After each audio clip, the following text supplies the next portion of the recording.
तो आदाब, नमस्कार, गुड इवनिंग, सत श्री अकाल। एक बार फिर आप तमाम लोगों का स्वागत है क्राइम तक की कहानी के इस एपिसोड में। उम्मीद है पूरी फैमिली अच्छी होगी, अपना और अपनों का ख्याल रख रही होगी। बात इसी साल अगस्त की है, करीब 4 महीने पुरानी। ऑस्ट्रेलिया ने यूनाइटेड नेशन यानी कि संयुक्त राष्ट्र में फ़िलिस्तीन को एक आज़ाद देश के तौर पर मान्यता देने का ऐलान कर दिया। हालांकि ऑस्ट्रेलिया के बारे में ये था कि शायद वो ऐसा ना करे, लेकिन ऑस्ट्रेलिया ने दुनिया को चौंकाया इस ऐलान के साथ कि वो फ़िलिस्तीन के साथ है और उसे एक इंडिपेंडेंट कंट्री के तौर पर वो रिकग्नाइज़ करता है, उसे मान्यता देता है। जब ये हुआ अगस्त में, तो उसके बाद 17 अगस्त ऑस्ट्रेलिया के संयुक्त राष्ट्र में फ़िलिस्तीन को मान्यता देने के कुछ दिन बाद इजराइल के प्राइम मिनिस्टर बेंजामिन नेतन्याहू ने ऑस्ट्रेलियाई प्राइम मिनिस्टर को एक लेटर लिखा और उन्होंने इस लेटर में अपनी नाराज़गी जताई और उन्होंने ये भी कहा कि संयुक्त राष्ट्र में या फ़िलिस्तीन को लेकर आपका जो स्टैंड है उससे ऑस्ट्रेलिया में रह रहे जो यहूदी समुदाय के लोग हैं उनको ख़तरा हो सकता है, उन पर हमला हो सकता है। साथ ही उन्होंने ऑस्ट्रेलियन गवर्नमेंट की यहूदियों को लेकर जो पॉलिसी है उस पर भी अपनी नाराज़गी जताई। लेकिन ये नाराज़गी तब एक पॉलिटिकल इशू लग रहा था, इसलिए कि इजराइल नहीं चाहता था कि फ़िलिस्तीन को ऑस्ट्रेलिया जैसा देश मान्यता दे। तो खैर, उस वक्त रिश्तों में करवाहट आई थी बेंजामिन नेतन्याहू और ऑस्ट्रेलियाई प्राइम मिनिस्टर के बीच। 4 महीने बीत जाते हैं। 4 महीने के बीच 14 अगस्त की तारीख आती है और 14 अगस्त यहूदी समुदाय के लिए, 14 दिसंबर माफ़ कीजिएगा, एक बड़ा ख़ास दिन था। उसकी वजह ये थी कि 14 अगस्त से एक इनका फेस्टिवल शुरू होता है, फेस्टिवल ऑफ लाइट, रोशनी का त्यौहार। और दुनिया के किसी भी कोने में यहूदी हों, वो इस त्यौहार को बहुत तल्लीनता के साथ मनाते हैं, बहुत पाबंदी के साथ मनाते हैं। अब इस त्यौहार का नाम ही है फेस्टिवल ऑफ लाइट, यानी कि रोशनी का त्यौहार। तो इसका मतलब होता है कि उसमें रोशनी होती है। जैसे अपने यहाँ दीपावली है, दिवाली में दिया जलाते हैं, रोशनी होता है, घरों को सजाया जाता है। लेकिन यहूदियों के इस त्यौहार में उनकी मान्यता है कि दिया जलाएंगे, दीप।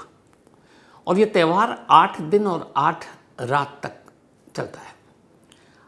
हर दिन शाम को, जैसे ही शाम होगी, ये लोग एक नया दीप जलाएंगे 8 दिन तक लगातार, हर दिन एक नया। तो 8 दिन 8 रात तक इस त्यौहार को मनाया जाता है, फेस्टिवल ऑफ लाइट को। और पूरी दुनिया में बसे हुए जितने भी यहूदी हैं वो इस त्यौहार को बहुत पाबंदी से मनाते हैं। अब ऑस्ट्रेलिया में भी करीब 1,15,000 से 1,20,000 के करीब यहूदियों की आबादी है, जो ऑस्ट्रेलिया के अलग अलग शहरों में फैले हुए हैं। हालांकि इनमें से सबसे ज़्यादा अराउंड 46,000 यहूदी जो हैं वो ऑस्ट्रेलिया के मेलबर्न शहर में रहते हैं। लेकिन सिडनी में भी इनकी तादाद करीब 25,000 के आसपास है। तो कल ही 14 दिसंबर को इस त्यौहार का पहला दिन था। सिडनी में रहने वाले यहूदी समुदाय के लोग इस त्यौहार को मनाने के लिए एक ख़ास जगह पर जाते हैं जहां वो हर साल इस त्यौहार को मनाते हैं, और यह है Archer park. Archer park Sydney की एक खूबसूरत बॉन्डी बीच के करीब है। बॉन्डी बीच पर ही है, लेकिन उसी का एक हिस्सा है, पर थोड़ा सा अलग है। वहाँ घास है, मैदान है, पार्क है। तो उसी पार्क में तमाम यहूदी शाम से ही जमा हुए, म्यूज़िक सब बज रहा है, लोग खुश हैं, बच्चे, औरतें, बूढ़े, जवान सभी इकट्ठा हुए फेस्टिवल ऑफ लाइट को मनाने के लिए। सब इसी अपने मगन में थे, त्यौहार मना रहे थे। शाम के ठीक 6:47 हुआ, 6:47 PM। जैसे ही 6:47 हुआ, संगीत बज रहा है, लोग मना रहे हैं फेस्टिवल ऑफ लाइट। अचानक पटाखे जैसी आवाज़ आती है। पहले तो कुछ लोगों को समझ में नहीं आया, कुछ तो संगीत का शोर, कुछ लोग अपना मस्ती में डूबे हुए हैं। पास में बीच है, बॉन्डी बीच, तो माहौल वहाँ का इसी तरह का। लेकिन फिर अचानक बहुत तेज़ पटाखों की आवाज़ आने लगी। लोगों को लगा पता नहीं क्या हो रहा है। तब तक उसी भीड़ में जो लोग सब वहाँ इकट्ठा हुए थे, कुछ लोग ज़मीन पर गिरना शुरू हो गए। जैसी ज़मीन पर गिरना शुरू हुए, कुछ लोगों ने देखा उनके जिस्म से खून निकल रहा है। अब उन्हें बात समझ में आई कि ये पटाखा नहीं, ये गोलियों की आवाज़ है।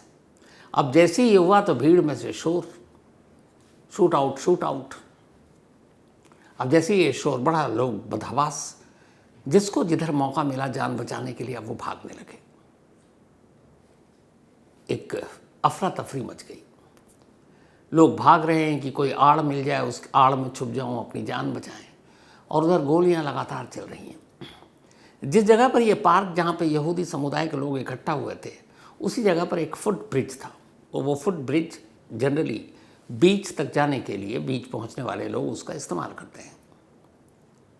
तो अचानक कुछ लोगों ने देखा कि फुट ब्रिज की दो तरफ दो लोग खड़े हैं और दोनों के हाथों में बंदूक है।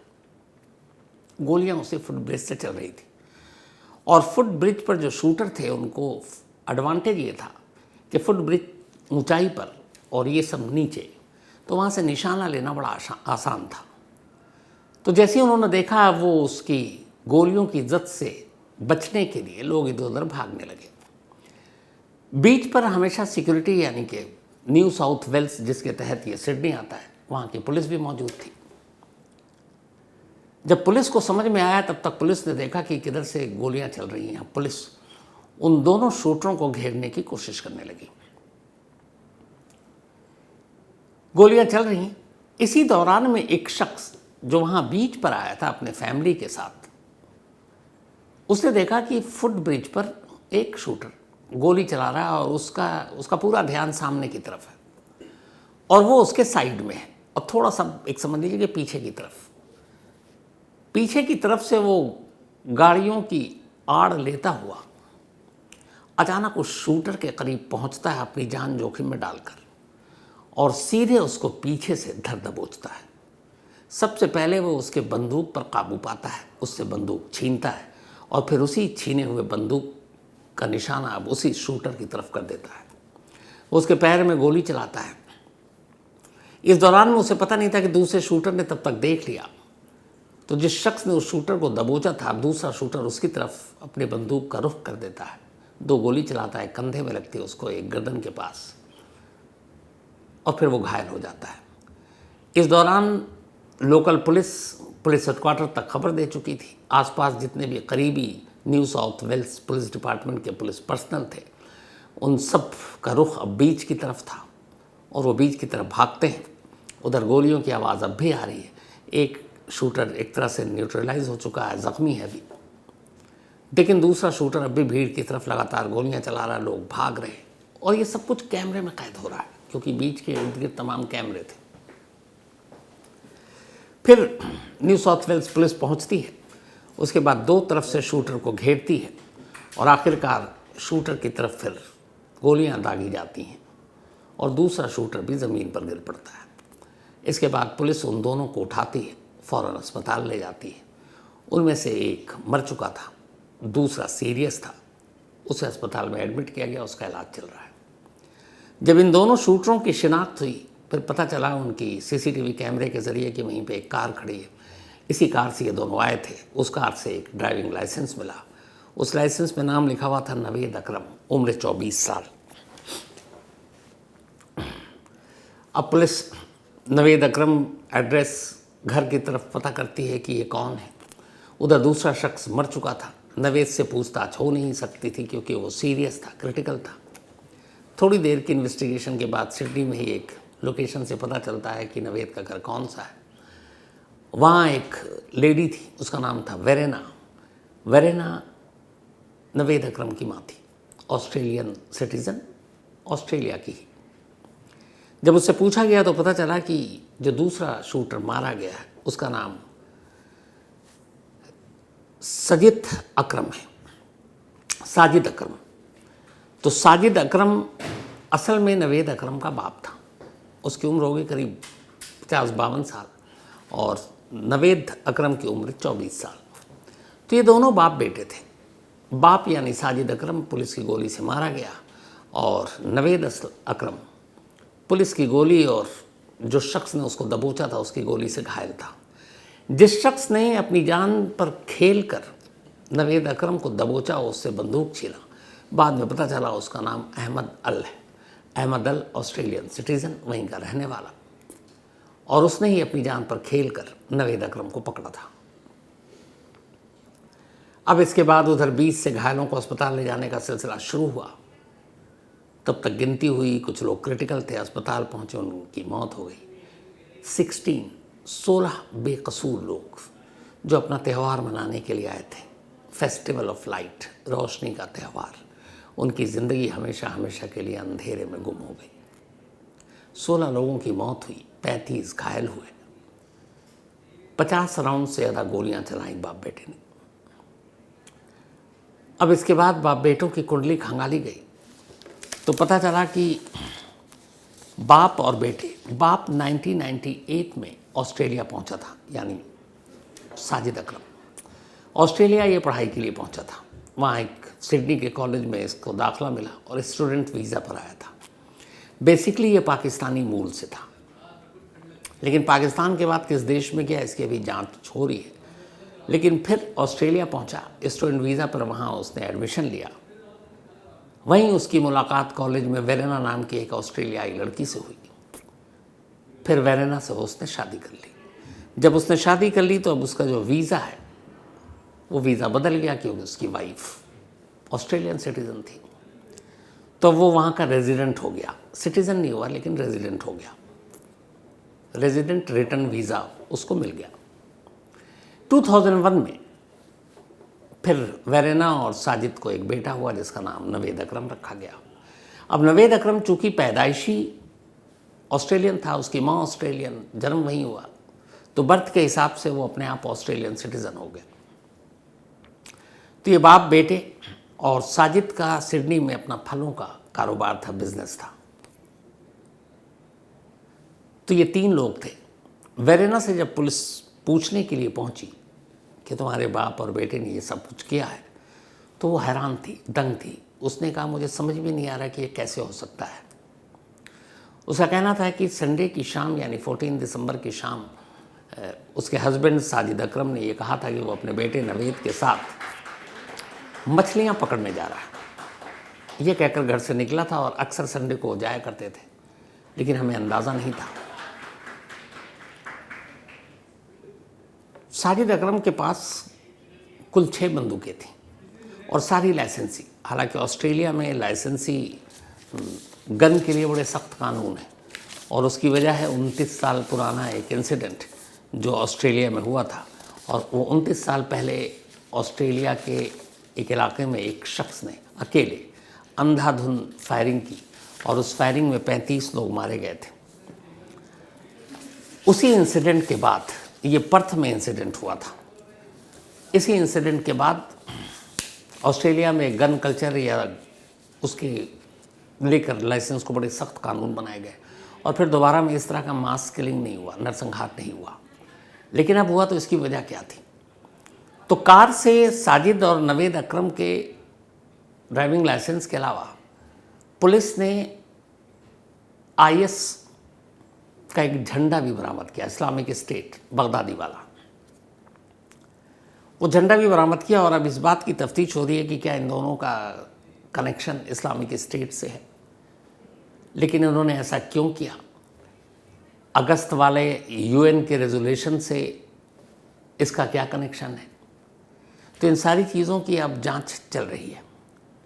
लेकिन बेंजामिन नेतन्याहू ने इस मास किलिंग के बाद स्टेटमेंट दिया, और उन्होंने कहा है कि ऑस्ट्रेलिया की नीति यहूदियों को लेकर गलत थी, और यही वजह है कि ये इतने सारे यहूदी जो बेकसूर थे वो मारे गए। उन्होंने ऑस्ट्रेलियाई प्राइम मिनिस्टर, ऑस्ट्रेलियाई गवर्नमेंट, इन सब की नीतियों को एक तरह से कोसा और कहा कि ये एंटी यहूदी थी। हालांकि ऑस्ट्रेलिया के होम मिनिस्टर ने कहा कि एक बार 2019 में नवेद, ख़ासतौर पर अकरम के बारे में ऑस्ट्रेलियाई खुफिया एजेंसी ने पूरी तफ्तीश की थी, क्योंकि इसका कोई क्रिमिनल सिंडिकेट से लिंक हो, किसी टेररिस्ट ग्रुप के साथ जुड़ा हुआ तो नहीं है। तो ऑस्ट्रेलियाई सीक्रेट जो सर्विसेज है, वहाँ की एजेंसियाँ खुफिया, उन्होंने पूरी जांच के बाद उसे क्लीन चिट दे दी थी। इसके बाद से कभी इन दोनों की गतिविधियों पर कभी कोई शक भी नहीं हुआ।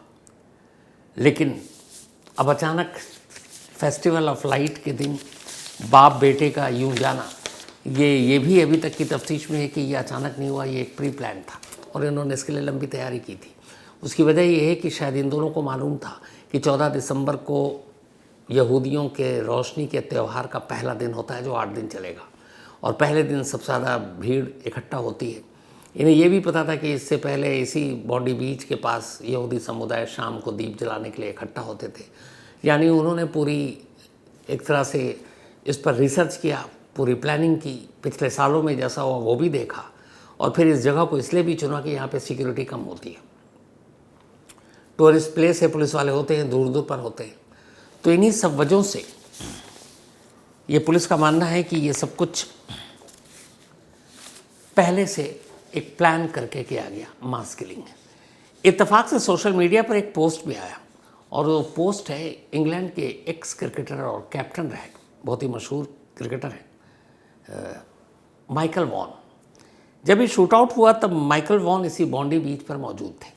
उन्होंने भी गोलियों की आवाज़ सुनी, फिर देखा अफरा तफरी, लोग चिल्ला रहे हैं। बड़ी मुश्किल से उन्होंने अपनी जान बचाते हुए पास के एक रेस्तरां में जाकर जान बचाई, वहाँ छुप गए। बाद में फिर पुलिस के आने पर माइकल वॉन को वहाँ से निकाला गया। इस इंसिडेंट के बाद माइकल वॉन ने सोशल मीडिया एक्स पर एक पोस्ट डाला है। इसमें उन्होंने लिखा है कि बॉन्डी में एक रेस्टोरेंट के अंदर बंद रहना बहुत डरावना था। अब मैं सुरक्षित घर पहुंच गया हूं। आतंकियों का सामना करने वाले इमरजेंसी स्टाफ का बहुत बहुत धन्यवाद। इस घटना से प्रभावित सभी लोगों के साथ मेरी संवेदनाएं। माइकल वॉन, ये उनकी तरफ से डाला गया है। तो पुलिस इस पूरे मामले की तफ्तीश कर रही है कि इन बाप बेटे के पीछे कोई और तो नहीं है। इसके अलावा अगर IS का झंडा मिला इस्लामिक स्टेट का, तो क्या सिडनी में उनकी मौजूदगी है, क्या इनका पूरा कोई गैंग है, गिरोह है। तो अब एक शख्स तो मर चुका है, बेटा अभी जिंदा है लेकिन क्रिटिकल, उसकी हालत भी बेहद नाजुक है। तो अगर वो बच गया तो बहुत सारी जानकारी सामने आ सकती है, वरना फिर अपने इंटेलिजेंस सोर्सेज के ज़रिए सिडनी पुलिस यानी कि न्यू साउथ वेल्स पुलिस इस घटना की सारी जानकारी को सामने लाने की कोशिश कर रही है। तो ये थी शूट आउट एट सिडनी की कहानी ख़त्म करूँ उससे पहले वही अपना सिलसिला। आज लता इनका बर्थडे है, तो हैप्पी बर्थडे लता। और ये भेजा अभिषेक ने है। साथ ही रवि शर्मा, इनका भी जन्मदिन है, तो हैप्पी बर्थडे रवि शर्मा साहब। प्रतिभा पांडे, इनका भी बर्थडे है, तो हैप्पी बर्थडे प्रतिभा। और ये प्रतिमा पांडे जी ने भेजा है, प्रतिमा की बहन है प्रतिभा। राहुल बघेल और शिवान बघेल, बल्कि शिवम बघेल। तो राहुल एंड शिवम, आप दोनों को भी जन्मदिन की बहुत बहुत बधाई, शुभकामनाएं। Happy birthday Rahul and Shivam. और ये भेजा है राधा कृष्णा जी ने। सत्येंद्र गुप्ता का भी जन्मदिन है, तो हैप्पी बर्थडे सत्येंद्र गुप्ता साहब। इसके अलावा यश रालिया, इनका भी बर्थडे है, तो हैप्पी बर्थडे यश।